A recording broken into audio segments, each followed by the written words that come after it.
Hello, everyone. Good to have you with us for VLGA Connect for another week. I hope the Easter break was good to you. Coming up on the show today, lots to tell you about in Connect News in just a moment.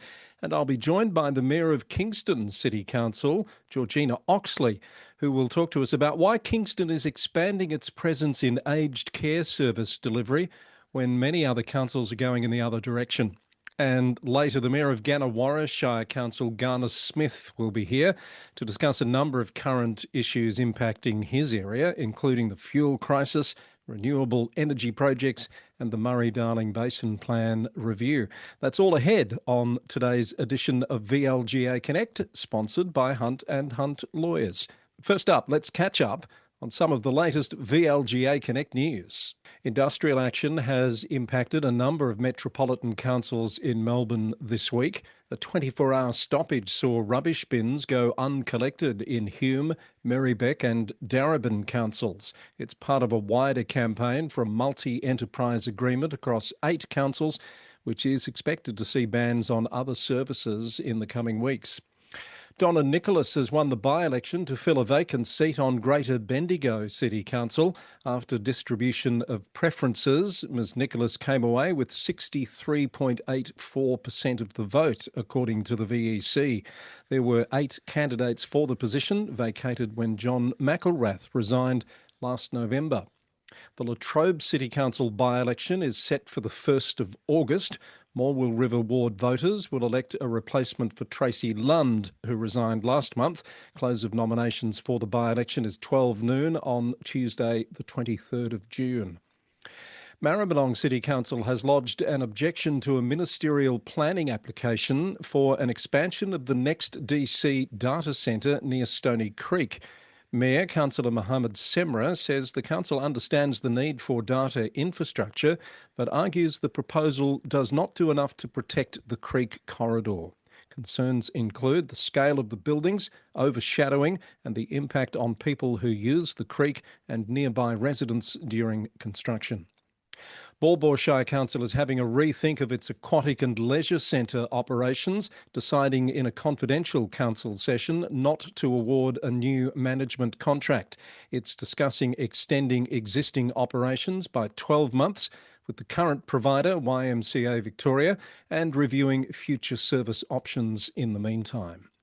Alpine Shire Council has taken a step towards a 24-hour cat curfew, testing the idea in its draft domestic animal management plan, which is now on public exhibition.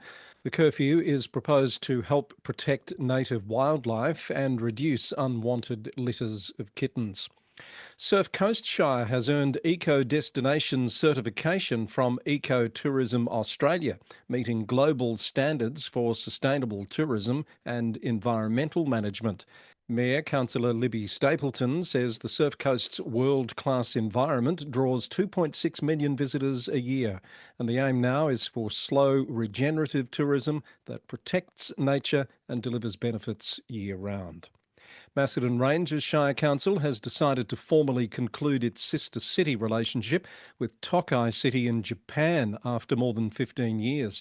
A review found the relationship no longer fits current strategic, economic or community goals, with limited engagement since the COVID-19 pandemic. And the Victorian Local Governance Association has appointed Councillor Damien Gallagher, Mayor of Murrindindi Shire Council, to fill a vacant board position. The appointment is effective immediately and runs until the 30th of June 2028, when Councillor Gallagher can stand for election. That's Connect News for this week. For more of the latest on what's happening around the sector Australia-wide, listen to the Local Government News Roundup, brought to you by the VLGA and available wherever you listen to podcasts. Well, there's been a lot happening in the city of Kingston of late, with a councillor resignation and the presence of municipal monitors. But the council has made news for a different reason recently, announcing that it's taking on the delivery of aged care services for Frankston City Council. The decision comes at a time when many councils are exiting this space due to the impact of Commonwealth reforms. And the Mayor of Kingston City Council, Councillor Georgina Oxley, joins me now. Hello, Councillor Oxley. Great to have you here. Hi, Chris. Always good to be with you. Great to talk with you. There's no shortage of things to talk about when it comes to Kingston, but I must confess the main trigger for wanting to chat to you today was your recent announcement that you're expanding your involvement in aged care services when a lot of councils, it's fair to say, are actually retreating, going in the other direction. Tell us about the thinking of the council in reaching this decision. Absolutely. So I suppose at a time where a lot of councils are stepping away from aged care, council has decided to expand our aged care services through access care. So to expand that support to older residents, and that includes taking over the City of Frankston's Commonwealth Home Support Services program, which is a positive news story for both councils and a really Yeah. good example of two councils working together. Why Frankston? How did that come about? So Frankston resolved to exit their Commonwealth Home Support Services program, and Kingston was approached because we have a really strong track record of strong performance and governance and a reputation in this space in terms of delivering that strong transition from the City of Frankston to the City of Kingston. So it's a good news story for both councils, really. Yeah. You've obviously been through a process here. You've looked at potential risks, I assume. Is there a risk with expanding the delivery of these services that it loses something in terms of perhaps a local sort of element in the way it's delivered? I don't think so. And look, I think with any of these types of transitions and any type of business decision, there is always some level of risk. And I think we'd be silly not to accept that there is always that level of risk. But we have gone through quite a strong process in making sure that this is something that isn't going to be a negative for Kingston residents currently receiving these services through access care. It does, in fact, with expansion of our services, somewhat improve some of those services in terms of it makes it a more viable to run that across a number of different of areas and more residents. So Mm. there is, I suppose, both elements of that. We would be silly not to accept that there is a risk, but we're very confident that we can continue to deliver the high quality services that we do at the City of Kingston while going through that expansion. And these services are obviously very people-driven services, really important, the staffing complement here. What's the philosophy and the approach going to be to manage the people side of it? Yeah, and that's probably the really important part of we wanted to make sure that service continuity was really at the heart of what we did. So that service continuity for our existing clients and the ones that we would be taking over from the City of Frankston. So where possible, we'd obviously be trying to maintain the staff, obviously at the City of Kingston, but to try and maintain some of those staff from the City of Frankston as well, so that residents can have that continuity of care with those carers coming through as well. So that was something that was really important and a key part of that decision. And it's obviously going to be a case of very close liaison between your council and Frankston through this process. Does that include discussions at the elected level, or now the decision's made, do you back away entirely? Yeah, I suppose it's been a bit of both, and there has been some discussion between elected representatives and elected representatives at both councils. A lot of that has been at an officer level and making sure that all of the operational side of it was appropriately managed. The really key part here is the Nepean partnership that we have with the City of Frankston has meant that both councils are looking outside of those council boundaries, because we have almost close to 500,000 residents across the City of Kingston and the City of Frankston, where looking in municipal boundaries just isn't going to cut it anymore. So Yeah. looking at how we can support a regional approach, and this is the perfect example of that, where you've got two councils working together, their elected representatives working together to deliver great outcomes on a regional level for the communities of both the City of Frankston and Kingston. So on that regional idea, do you see it going further, potentially? Look, I'm certainly not going to say no. I know for now we want to make sure that we're able to deal with the expansion that we have planned at the moment, making sure that the City of Kingston residents aren't going to see any service decline, which we're very confident that they won't, and to look at that expansion into the City of Frankston first and foremost, and then we'll obviously assess those options moving forward. We certainly wouldn't rule that out. So there's no other discussions underway at the moment that you're aware of? Not that I'm aware of, but we're very focused on delivering what we've committed to now, and that is making sure that the City of Kingston is supported, and also those new residents in the City of Frankston that we'll be looking after through access care. Fair enough. What do you say to other mayors or CEOs at councils that are of the opinion that it's no longer viable to remain in this space of delivering those aged care services? I think it really depends on the individual council, and I think there is no one size fits all answer. In our case at the City of Kingston, we've invested for a really long period of time in access care and the services that we deliver to our residents to build a sustainable and a very, very high quality service that is well regarded within the community. So that gives us confidence that we can continue to deliver what I believe is a really core service for local government to deliver, even as the sector evolves. But each council really does need to consider their own options, their own situation, and consider where those partnerships might work to deliver it on a regional approach. Yeah. Well, it's a big move, and it's one that's obviously being noted around the sector, as we said at the outset, with so many choosing to go the other way. So kudos to you and the team there for reaching this decision. Another thing you've just recently announced is a community consultation on the future of Australia Day celebrations in your community. This has been a vexed issue for many councils as well. What are you looking to achieve here? One of the really important parts of this issue for us was not to tell the community what we're doing. We obviously have our citizenship ceremonies that we run for Australia Day, but we wanted to go out and ask the community, how do you currently celebrate Australia Day? Is it something that you do celebrate or you'd prefer not to celebrate? This isn't about a conversation around change the date, all of those types of things that I think get skewed into this conversation, but a respectful way of saying to our community, how do you celebrate? Do you want to celebrate? And we want to hear all of the different options so that we can assess how we deliver Australia Day for our community. Yeah. So that consultation's out at the moment. What's the timing, do you think, on what you'll do with that information and when you'll make any further decisions? So the community can share their feedback until the end of April, and then we'll be collating all of that feedback, coming back to council, looking at the different options that might be available. And it could be there's a raft of different options that the council chooses from so that we can deliver an Australia Day that is suitable for everyone, that is respectful, that brings our community together, because that's fundamentally what we all want Australia Day to be, is bringing our community together. So it's how we can do that in the most respectful way. I have to ask you before we let you go, you're one of a handful of councils, in fact, a new one as we record this, to have municipal monitors in place. And your response to the extension of the monitors late last year was interesting. You weren't expecting that extension. How are things at the moment at Kingston with that monitor environment in place? Yeah, look, it's very true that the extension probably caught us a little bit off guard. We weren't expecting that extension and that extension to continue until June of this year. We were provided with very little information early on that would indicate that there would be an extension. We are committed to working with the monitors and making sure that we deliver a council that I'm confident is a well-run council and a council that is responding to the needs of the community.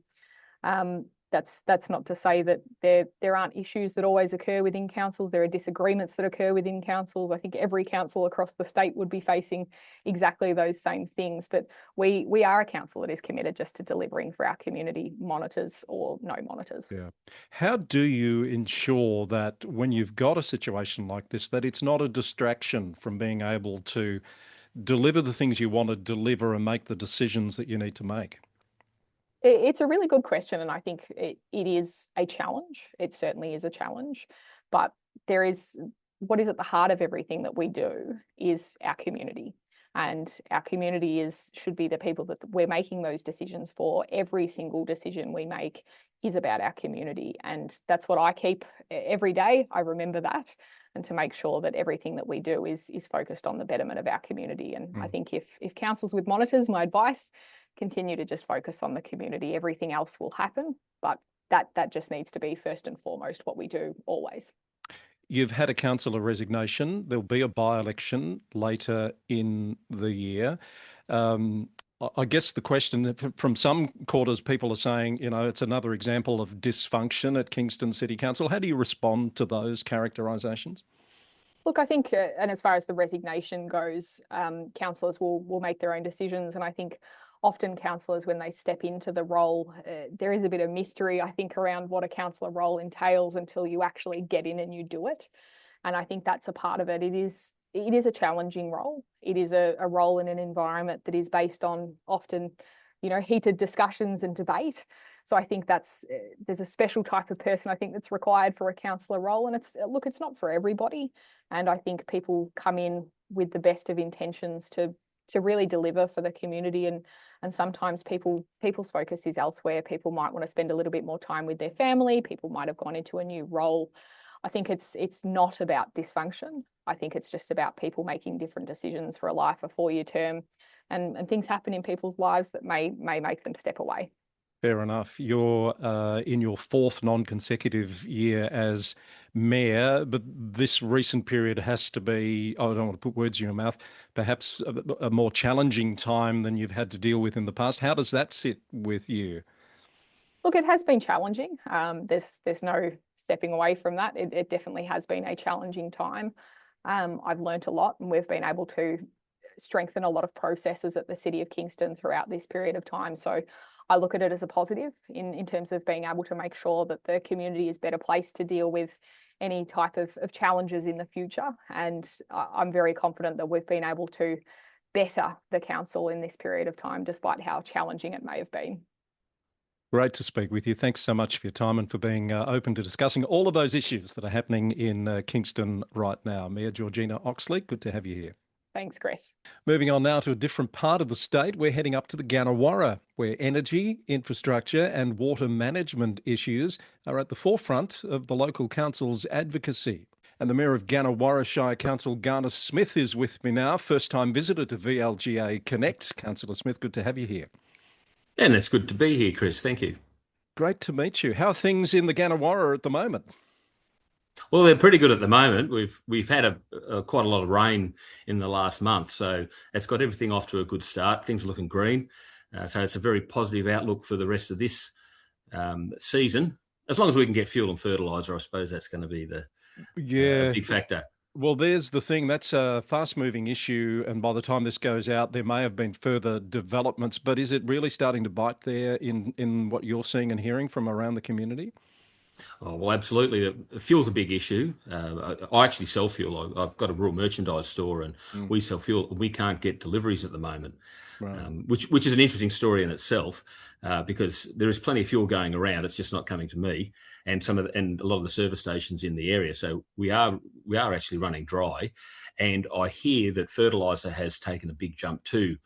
I got in and ordered mine before it did, so I got in nice and early. But if people haven't, then there'll be a big hit to the hip pocket there. Right at this point in time, correct me if I'm wrong, I know you're from a farming background, that fertiliser issue as we come into autumn is particularly important, isn't it? Oh, fertiliser is just critical to getting the productivity, especially in the west side of the Gannawarra Shire where there's a lot of cropping. They just simply need the fertiliser to put with the seed to get it off to the good start that gives you the good yields. Yeah. Well, there's no shortage of challenges. Let's see if we can deal with some of these. A big announcement just in the past few weeks from, I think, 9 councils, of which you're one, in terms of renewable energy projects and the projected impacts that they're going to have on your regions if they all come to fruition. Where does Gannawarra stand on that? Yeah, we're talking about the Resource Ready report that you said. Yes. Yeah. Well, we've got big projects. We've got the VHM mine out near Albert, which is mineral sands, and they're looking at employing hundreds of people.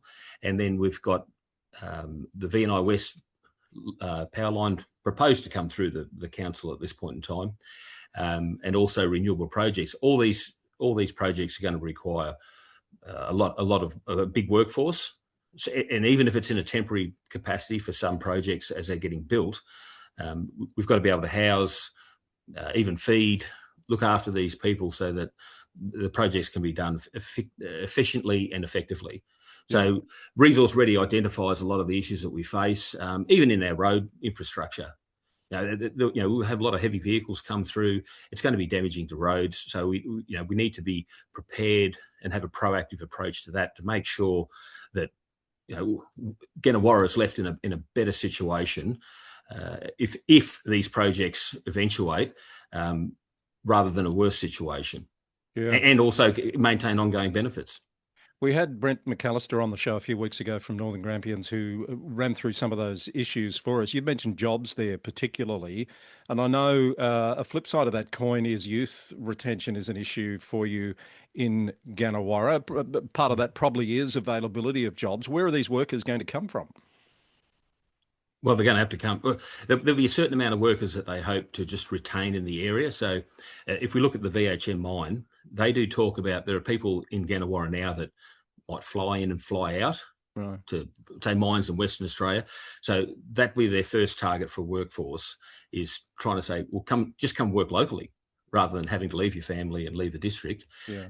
And then, of course, they have plans to go and see high schools and get those people, the youth coming through and say there's an opportunity here to stay in the district and work in the district. And of course, they'll have to bring in certain people, especially trained experts that perform specific roles. So they will have to come in, and they will need housing if they're going to stay locally. Yeah. So the housing, let's just touch on that for a minute. What's the housing situation like right now in Gannawarra, notwithstanding that these particular projects haven't happened yet and will place more pressure? Oh, housing's tight. You just hear it everywhere. Housing's tight. I'm more familiar over in the east side of Gannawarra, because that's where I live. But essentially, you will struggle to get anywhere to rent, and there's not many properties to buy either. So we have issues that, we still need to expand our housing stocks. State government's actually telling us we don't need to, because Gannawarra, they're trying to tell us that we're in population decline. Well, we're actually not. Right. We're seeing moderate, it's only moderate, but increases in population, and we need to accommodate them. We need trunk infrastructure.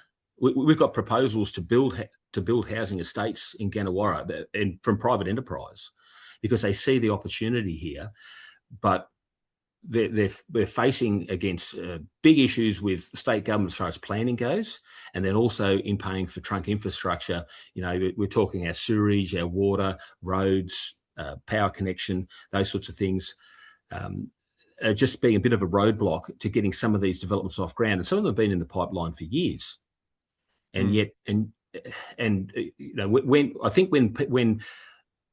private enterprise is prepared to put its hand in its pocket and develop these things, pay a lot of money, I think that's an indication to the state government that there's potential here. There's a lot of interest.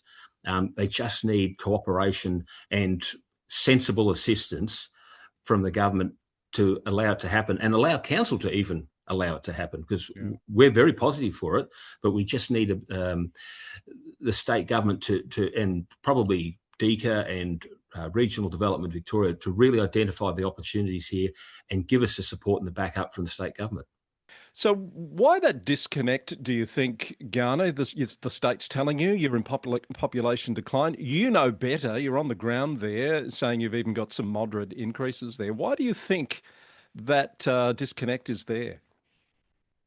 Well, we've identified that the state government's simply using out-of-date data.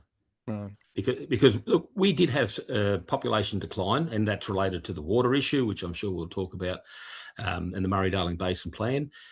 So we did have some population decline. It wasn't dramatic, but it was there. That's turned around since COVID.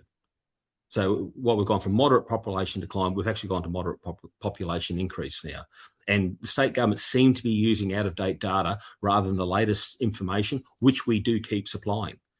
Must be a concern because they're using that data to make decisions that affect you. And as you say, you've got the more up-to-date data that they don't seem to be recognising. Oh, it's an absolute concern, and it becomes very frustrating. And it's frustrating for council, and it's frustrating for the people that do want to come here and develop and make Gannawarra a better place. Yeah. Let's talk about the transmission line issue. You mentioned VNI West and this legislation that, if I understand it, means that projects can acquire land before the process has even run its course. You've taken a stand on that. Have I got that right for a start? Yeah, absolutely. There's quite a bit of history in all this. There certainly was a point in time where Gannawarra was very pro the VNI West development.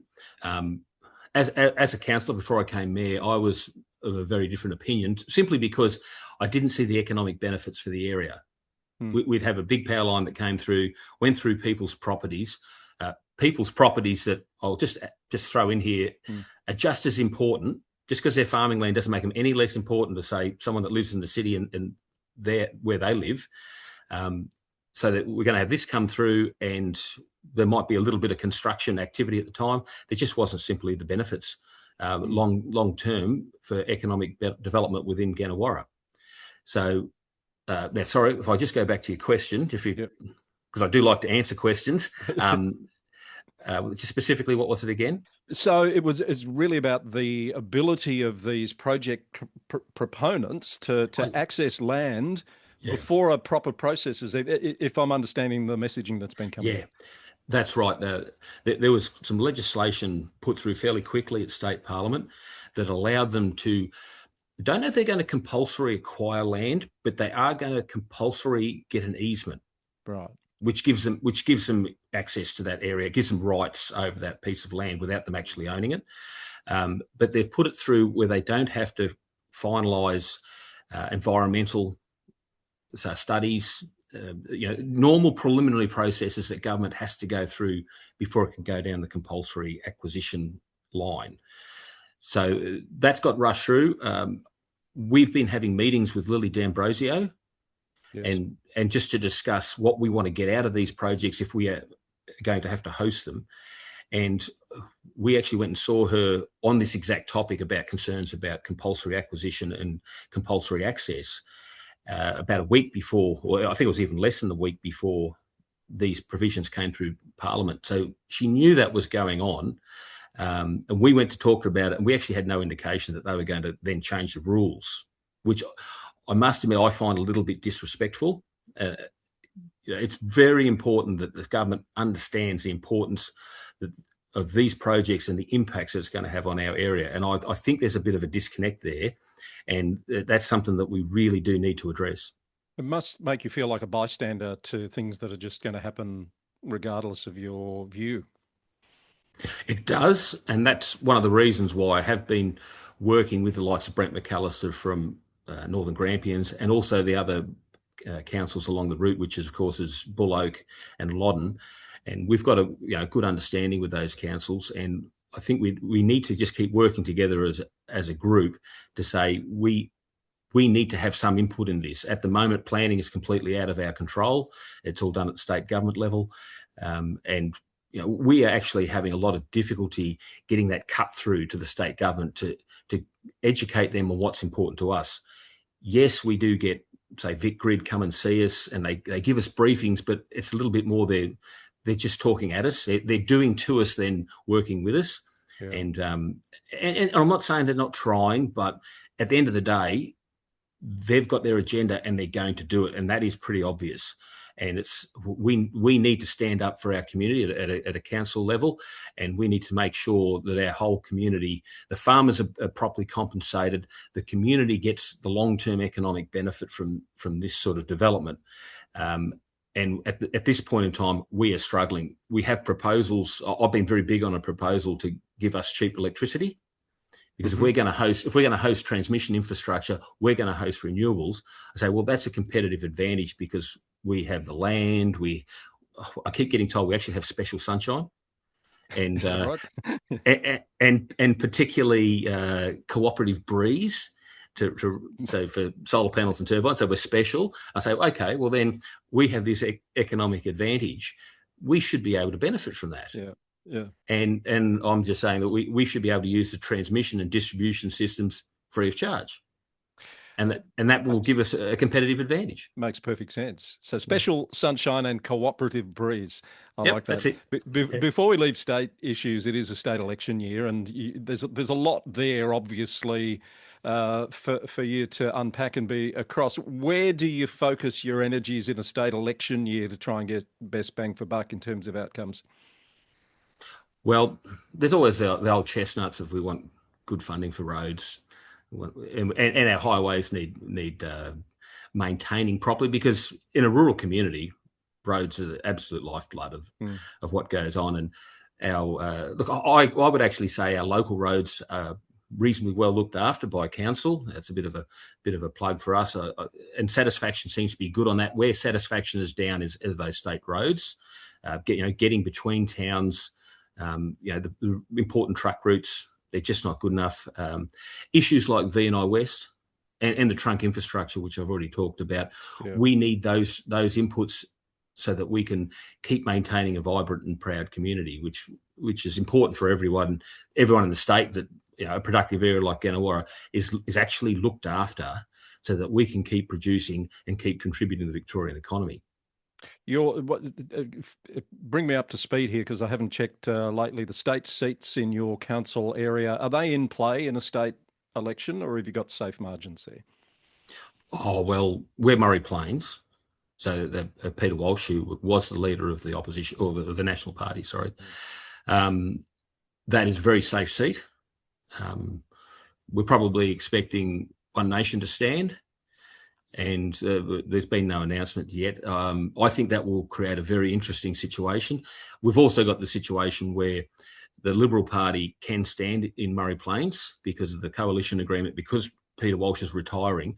Yeah. We can now have the Liberal Party stand as well. So it's possible we could have a three-way National Party, Liberal Party, and One Nation contest. Labor Party and the Greens aren't strong up our way. We're a very conservative area, but it's no lay down misère anymore, whereas before it probably was. Okay, that makes it interesting. Let's get on to water and the Murray Darling Basin Plan review, which is underway, and this is moving into sort of federally regulated areas now. You've talked a bit about the threat of water buybacks. Can you just explain to us why that's a concern to you and your council? Well, it's a slightly bigger issue than that, Chris. Water buybacks are an issue. We've opposed them. And we're also a member of Murray River Group of Councils, which also opposes. So it has the councils of Mildura, Swan Hill, Moira, Loddon, and Campaspe. So there's 6 of us, and as a collective, we're against buybacks because it's just taking water out of our district. It's even got to the point where it's compromising the sustainability of our irrigation system, which is a big issue. If I was to talk about the great things about Gannawarra, one of those points is that we have a good surface irrigation system, which makes it easy for businesses that use water to come in and set up. That system, and of course farming as well, which is what led to the creation of it. Right now, that system is actually coming under pressure because we come out of the Turrumbary system, and a combination of water buybacks, which they've targeted our area because our water is secure. It is below the choke and there are no environmental constraints. So it makes our water really useful. If you want to send water down to Mildura or down to South Australia, we can supply it. So a lot's come out of our area, and I don't have the figures, but they've well and truly halved. Right. The amount of water that's delivered. Now, of course, that's economic activity that's lost. That I went to a function in Barham just recently called Highway to Hell. It was on Monday. And look, the message that came out of it, very simple, was that if you take water out of irrigation communities, that has very damaging impacts, both socially and economically. And that's exactly what we've seen. We've seen a decline in our major towns of Kahuna and Kerrang. The retail sector is beginning to really suffer. There's quite a number of closed shops. And it's just having a general impact across the community. Plus, the cost of farming now has gone up because of water scarcity, and then that takes away the opportunity for, say, a young farmer that wants to come along and create a life and raise a family and be part of the community. Suddenly, those opportunities are far more limited, and we're seeing a big impact from that. So, what confidence do you have that this review of the Murray Darling Basin Plan will turn around some of those factors to see you be able to tackle some of those concerns you've just described? Oh, personally, my confidence is zero. Is it? Which is very unfortunate. We even talk at Murray River Group of Councils. We even talk about the missing chapter in the outline, the objectives outlined for the Murray Darling Basin Plan. And one of them should be, how this interacts with the local economies. And they say that does happen, but it's not doing enough. And they've picked a figure of 450 gigalitres. Now, my CEO says that concerns him, because to me, that seems like a very random figure. It's just a figure that a bureaucrat has thought up. It's not necessarily based on scientific background on what it's really going to achieve. The accountability in picking those figures is very low, and yet they're going to just keep targeting irrigation districts, whether it be ours or someone else's. But like I said, ours is really ripe for the picking. And they're just going to keep chasing that water, and eventually people, if the price goes up enough, if it's attractive enough, people are going to sell. And then, and I don't think enough appreciation is paid to what we actually produce here and what the damage of this is happening. And I even spoke to the CEO of Regional Development Victoria, and I asked him, they offer us money, they offer us compensation, but I asked him, is there a level of compensation that it can actually make up for the loss of an ongoing input like water that's going to stop the likes of Kahuna and Kerang going through a sustained period of decline? Yeah. And he sort of looked at me and thought about it and said a few things, but then he basically came back and said, no, there is no level of compensation. And that is a very real prospect that we're facing. Must be incredibly frustrating. Garner Smith, Mayor of Gannawarra, we're just about out of time. I do want to touch on perhaps one more issue before we go. We've been talking about water. You had too much of it at one point. You had the flooding issues. Where are you at on that front now? Well, we're trying to fortify Kerang, but there's so many issues that we need to cover. And the hardest thing about flood is getting everyone to agree, because everyone's got a very, very different perspective and a very, very different problem. A good example is the Kerang West community, which got flooded out when a bank burst and it just went and flooded the whole area. We're struggling to get consensus about the best ways to deal with this. And we're also having a bit of trouble, not trouble, but we need to have an open discussion with the state government about how we handle these emergencies.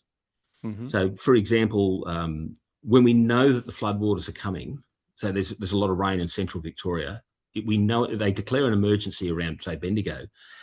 They know that the water's coming, but they won't declare an emergency in Gannawarra, which is when we can really start to prepare. We can start emptying like lakes and swamps and things like that to put water. We can start setting up, start making decisions that override environmental concerns. We can't do that until the water's on our doorstep. So we know the water's coming, but we've got to sit and wait for 7 to 10 days for the water to make it all the way to Gannawarra before they'll declare the emergency to allow us to take action. So we need to actually just have open and honest discussions about this. We've had inquiries, but the problem is, look, 2022 was our most recent flood, quite a significant one. And of course, 2011 was just biblical. We just haven't achieved much. And that's not good enough. Yes, you would hope we would learn from those experiences so that we can be better prepared in the future. I get the frustration. That's what you're saying, isn't it? Yeah, and we can identify the areas, but we just can't get any action. And there is council's done a few minor things to try and deal with stormwater issues, but as far as riverine flooding goes, which is what causes the really big events, there has been very, very little action. I am actually catching up with the North Central Catchment Management Authority in about a week, and I hope to talk to them about that, because we've got to get all the agencies on board to try and get some organisation and some action, and just highlight to the state government that we really, and even the federal government too, that we really need some assistance here, because this is a big issue and it's really outside of council's ability to deal with financially at the moment. And plus we need simply the cooperation from the authorities to get certain projects done. Some big challenges there that we've talked about. We haven't, I know you've got some potential solutions there, but I don't think we've solved anything today. But how does it feel as, I think you're in your second year as mayor, so it still probably feels pretty new. How does it feel to be leading the council when you've got so many big issues to deal with right now? Is it a pressurised environment? Oh, look, to some extent, I think there's always big issues to deal with. Maybe I'm a bit of a glutton for punishment, but I actually think it's good to have things that you can wrap your mind around. And look, for me, it's been fairly satisfying, because I'm actually a trained economist. I went to university and did economics, and I've come back and I'm running a rural merchandise store and I'm doing a bit of farming, and now I'm back into the politics side. Yeah. It actually gives me an opportunity to use that trade a little bit that I probably neglected for 20 years. Yeah. So I'm finding it an enjoyable challenge. Triple threat. Yeah. Economist, farmer, politician. All right, we'll have to leave it there. It's been great to talk with you. I feel like we could talk for ages, and hopefully you'll come back again as these issues develop and we can talk some more. I look forward to it. Thanks, Chris. That's the Mayor of Gannawarra Shire Council, Garner Smith. And that's our program for this week. Thanks to our guests, Georgina Oxley and Garner Smith there. I hope you've learnt something you didn't already know about local government in Victoria. Don't forget to subscribe to VLGA Connect on YouTube and podcast to make sure you don't miss future editions of the show. It's brought to you by Hunt and Hunt Lawyers, our terrific sponsors for a long time now. Tony Ranick will be back hopefully next week to catch us up on some of the legal happenings around the sector. Much more ahead for you next week. I hope you'll join us then.